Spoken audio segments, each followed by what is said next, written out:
Moi aussi, souvent, je me sens humiliée, considérée comme moins que rien.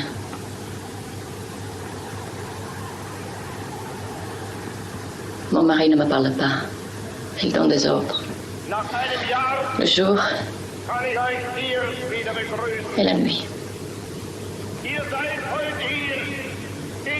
Depuis le jour de nos fiançailles, nous n'avons plus jamais ri ensemble.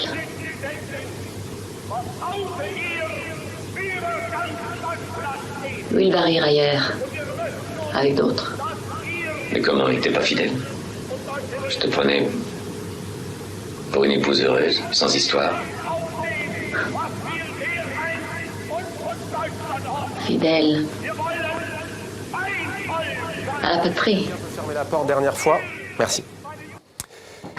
Bonsoir Dominique, ravi de vous retrouver. Une scène d'anthologie entre deux monstres sacrés du cinéma italien. Pardonnez-moi d'avoir écorché le nom de cet immense cinéaste, Ettore Scola nous a quittés à 84 ans, Dominique. Voilà, donc deux monstres sacrés, Marcello Mastroianni, voilà, on écorche tous, et Sophia Loren, un intellectuel homosexuel, une femme au foyer délaissée par son mari militant fasciste. Et alors, ce sont deux exclus qui vont se retrouver dans leur solitude, et cela donne un film inoubliable, César du meilleur film étranger, en 78. Et les films d'Ettore Scola, voyez-vous, eh bien c'était ça, c'était des personnages forts, pris dans la grande histoire, ou alors des personnages qui nous racontent la société italienne.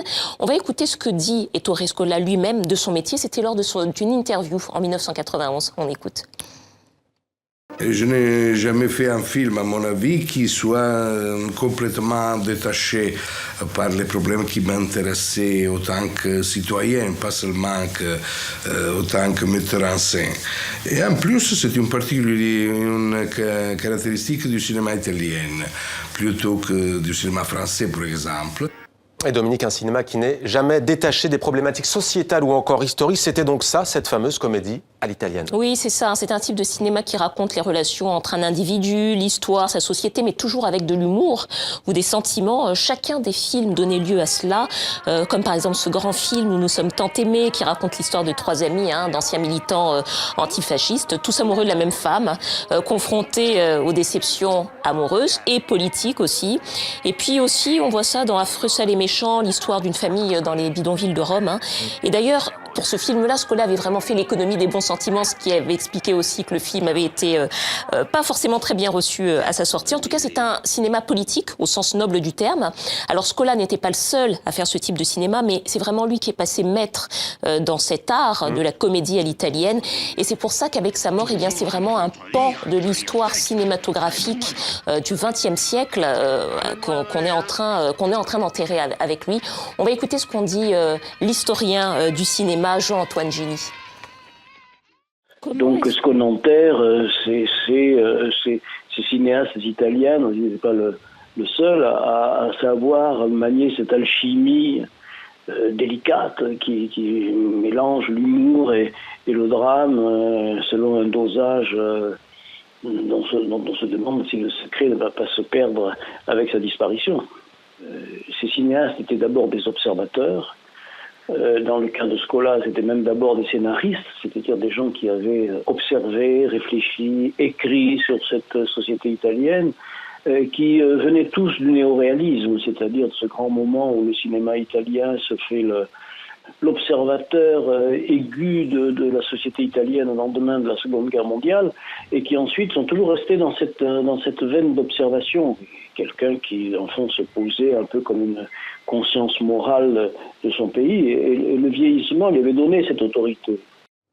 Et Ettore Scola, on l'a vu, qui était parfaitement francophone. Oui, francophone et francophile. Il connaissait bien la France, il aimait ce pays, il y venait souvent. Alors vous savez que dans les années 60-70, eh bien c'était l'âge d'or du cinéma français et italien.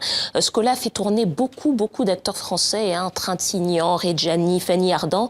Comme tous les Italiens de gauche, il s'intéressait beaucoup à l'histoire de France et notamment à la Révolution française. Ouais. D'ailleurs, il avait adapté à l'écran un épisode de la Révolution française, la tentative de fuite du roi Louis XVI. À Varennes, son arrestation à Varennes. C'est un film qui s'appelle La Nuit de Varennes. C'était avec Jean-Louis Trintignant. On regarde un petit extrait. Voilà l'homme qui a arrêté le roi, le maire, Monsieur Sauce. Non, le maire adjoint. Le maire est absent. Non, moi je n'ai arrêté personne. L'émotion du moment, les ténèbres de la nuit, la sécurité même des voyageurs déconseillaient de poursuivre le voyage, alors je les ai invités à venir se reposer chez moi, c'est tout. Quand nous sommes retournés à la berline, j'ai crié à Sauce: si vous les laissez passer, vous vous rendrez coupable de haute trahison. C'est vrai, c'est ce qu'il m'a crié. C'est monsieur Drouet, maître de poste de la ville de Sainte-Menou. Oui, et quand Sauce a voulu examiner les passeports, un homme habillé en domestique s'est penché en dehors de la diligence et a ordonné au postillon de continuer. Alors moi j'ai crié: si vous faites un pas de plus, on tire. Oui, oui, c'est comme ça qu'il a crié. Oui, et j'ai ordonné à tous les gars de Varennes de braquer leurs fusils. Qui n'était pas chargé. Voilà, Mohamed, l'humour, c'était aussi une des pattes, une des marques de fabrique d'Ettore Scola qui nous a quittés hier. C'était donc la nuit de Varennes d'Ettore Scola, francophone, francophile, on l'a dit, maître de la comédie à l'italienne, décédé à l'âge de 84 ans. Merci Dominique pour cette chronique culture dédiée à ce monument du cinéma mondial.